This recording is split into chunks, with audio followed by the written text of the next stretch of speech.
दोस्तों एक प्रश्न आता है कि इंश्योरेंस कितना लेना चाहिए, कौन सा लेना चाहिए कि नहीं लेना चाहिए। तो दोस्तों मैं सबसे पहले आपको बता दूं कि इंश्योरेंस ज़रूर लेना चाहिए।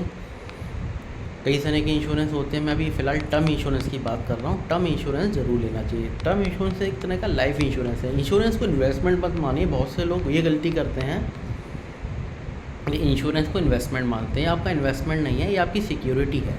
इंश्योरेंस क्या है कि कभी कोई दुर्घटना हो जाए तो आपके कोई काम आने वाला नहीं है, उस समय इंश्योरेंस का फ़ायदा मिलता है आपको या आपके घर वालों को पैसा मिल जाता है।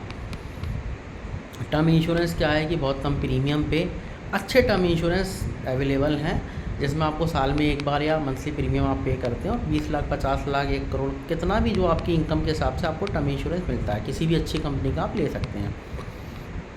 उसका फ़ायदा ये होता है कि मान लीजिए उसमें कई सारे राइडर्स भी होते हैं।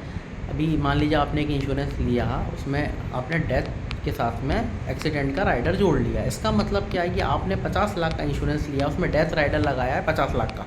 तो मान लीजिए आपकी जो मृत्यु भगवान ना करे हो जाए और वो एक्सीडेंट के कारण होती है, तो 50 लाख और 50 लाख का डेथ राइडर मतलब 1 करोड़ की राशि आपको मिल जाती है, आपके घर वालों को मिल जाती है। क्योंकि आपको भी पता है कि आपकी भगवान ना करे ऐसा कुछ हो, लेकिन मृत्यु के बाद कोई काम आने वाला नहीं है आपके घर वालों को। तो ये जो पैसा मिलेगा कई तरह के फॉर्मेट में मिलेगा।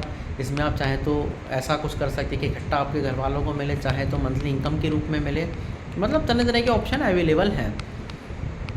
इसलिए मैं कहता हूँ टर्म इंश्योरेंस ज़रूर लीजिए, बहुत कम प्रीमियम पे, जिससे एक तो आप टेंशन फ्री हो जाते हैं, दूसरा इन्वेस्टमेंट के रूप में जो इंश्योरेंस ले रहे हैं बहुत सारा प्रीमियम पे कर रहे हैं, उससे बचे जाते हैं। उस पैसे को आप अच्छी कोई भी इन्वेस्टमेंट प्लान में, जहाँ भी आपको लगता है बैंक में या एफडी के रूप में या म्यूचुअल फंड के रूप में लगा सकते हैं।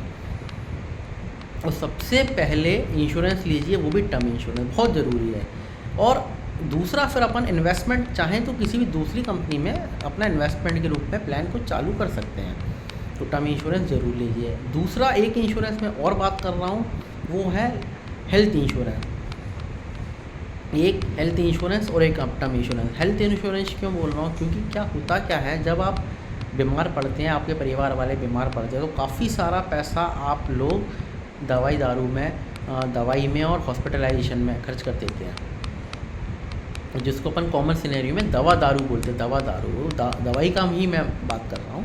अब होता क्या, अगर आपके पास में हेल्थ इंश्योरेंस है जिसका प्रीमियम आप भर रहे हैं, उसमें भगवान ना करे अगर हॉस्पिटलाइजेशन की स्टेज आती है कभी, या वो कंडीशन उसमें जो आपने इंश्योरेंस में डालनी है वैसा कुछ होता है, तो आपको वो पैसा इंश्योरेंस की तरफ से मिल जाता है। उसके लिए आपको अपना कार्ड दिखाना होगा हॉस्पिटल में, वो पैसा रेम्बर्स हॉस्पिटल को डायरेक्ट कैशलेस प्लान के रूप में मिल जाएगा। इससे आपका बचा हुआ पैसा, जो जमा पैसा, वो बच जाएगा। एक आपकी टेंशन ख़त्म हो जाएगी कि यार मेरे घर में कोई बीमार पड़ गया तो मेरे पास पैसा कहाँ से आएगा। अभी सरकार भी एक आयुष्मान कार्ड बना रही है, अगर आप उसमें आ जाते हैं सीमा में तो वो भी ले सकते हैं, नहीं तो अदरवाइज़ आप अपना कोई भी हेल्थ इंश्योरेंस का प्लान बाय कर सकते हैं किसी भी अच्छी कंपनी से। मैं कंपनी नहीं बताऊंगा, जो भी कंपनी आपको अच्छी लगती है वो उसका प्लान आप बाय कर सकते हैं। एक छोटा सा प्रीमियम पे करने के बाद साल भर की आपकी टेंशन दूर हो जाती है, आप हर साल उसको रिन्यू कराते हैं। तो इंश्योरेंस ज़रूर लीजिए, बहुत ज़रूरी है। इंश्योरेंस लीजिए और चिंता मुक्त हो जाइए। धन्यवाद। वीडियो पसंद आए तो लाइक कीजिएगा, सब्सक्राइब कीजिएगा।